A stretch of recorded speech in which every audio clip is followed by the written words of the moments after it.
Back to my YouTube channel build your ways. आज की इस वीडियो में हम टिश्यू कल्चर के बारे में बात करेंगे, जो कि एक बहुत ही इम्पॉर्टेंट टॉपिक है।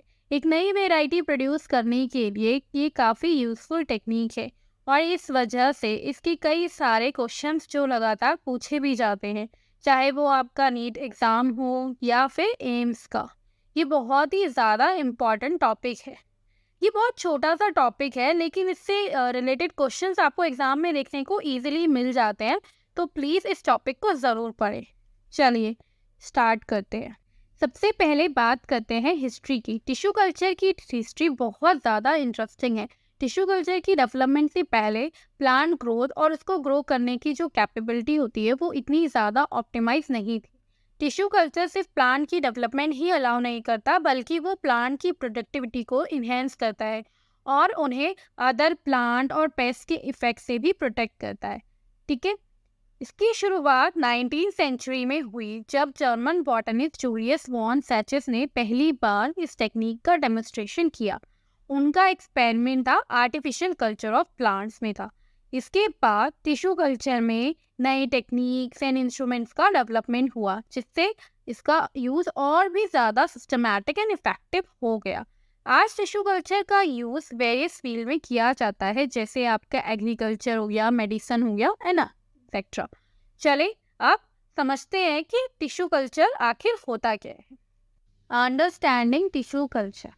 टिश्यू कल्चर क्या होता है?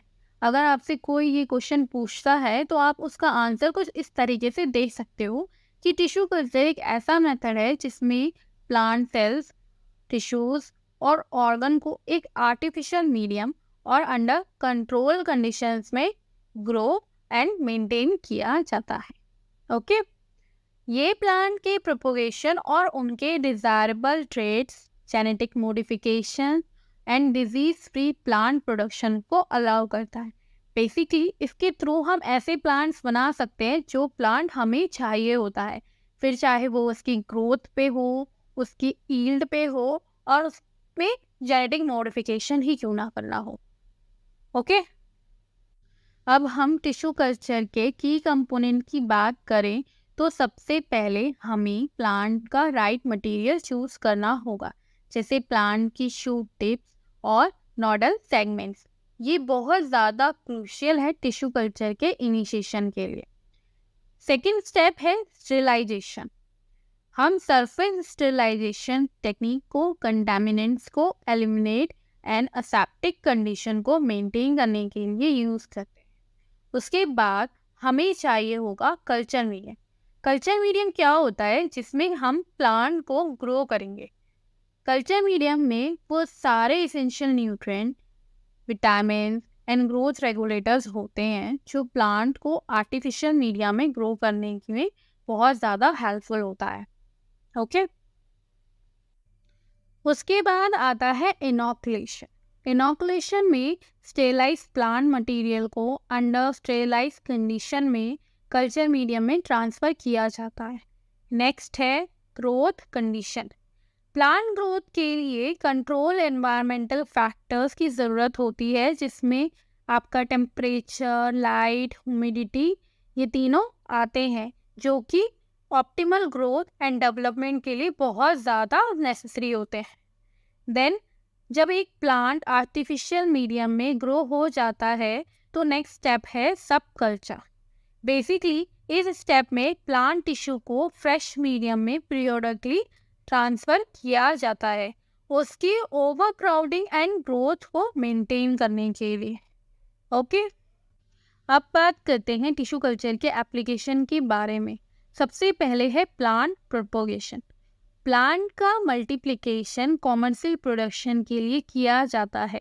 जैसे मार्केट में मिलने वाले कई सारे प्रोडक्ट हैं जो टिश्यू कल्चर से ग्रो किए जाते हैं, जैसे banana, orchids, potato, sugarcane, strawberry etcetera.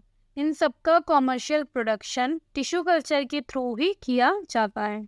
Okay. Second है जर्म प्लास्ट कंजर्वेशन। इसका यूज़ रेयर स्पीशीज और जेनेटिक डाइवर्सिटी को प्रिजर्व करने के लिए किया जाता है, ताकि जो रेयर स्पीशीज़ हैं उन्हें बचाया जा सके, जैसे orchid, vanilla, bamboo, medicinal plants and endemic plants, जो या तो एक्सटेंट हो गए हैं या उनके हैबिटेट में चेंज होने की वजह से उनका जो प्रोडक्शन है वो बहुत ही कम हो गया है। इसीलिए इनकी जो ग्रोथ की जाती है वो हम टिश्यू कल्चर के थ्रू करते हैं। ओके, थर्ड है जेनेटिक ट्रांसफॉर्मेशन। अब इसमें क्या होता है, देखो, जेनेटिक ट्रांसफॉर्मेशन में फॉरेन जीन का यूज़ ट्रेट इम्प्रूवमेंट और बायोटेक्नोलॉजी एप्लीकेशन में किया जाता है, जैसे BT cotton, golden rice, round up ready soybean and insect resistant मेज एक्सेट्रा। इन सभी का यूज़ करके क्रॉप को इम्प्रूव किया जाता है और उसका कॉमर्शियल प्रोडक्शन किया जाता है। ओके, फोर्थ है disease free plant production. Tissue culture technique का यूज़ करके पैथोजन फ्री प्लांट का प्रोडक्शन किया जाता है। ओके, तो ये था टिश्यू कल्चर का बेसिक्स एंड फंडामेंटल प्रिंसिपल। इसके आगे के पार्ट्स मैं नेक्स्ट वीडियो में लेकर आऊँगी। आई होप आपको टिश्यू कल्चर का बेसिक समझ आ गया होगा इससे। इन कंक्लूजन, टिश्यू कल्चर एक रिवोल्यूशनाइजिंग टेक्निक है जो plant propagation, genetic improvement and उसके कंजर्वेशन के लिए इनोवेटिव सॉल्यूशंस को ऑफर करती है। तो अगर आपको इस वीडियो से कुछ सीखने को मिला तो वीडियो को लाइक एंड ऐसे मोर इन्फॉर्मेटिव कंटेंट के लिए चैनल को सब्सक्राइब करना ना भूलें। Thank you so much for video को एंड तक देखने के लिए।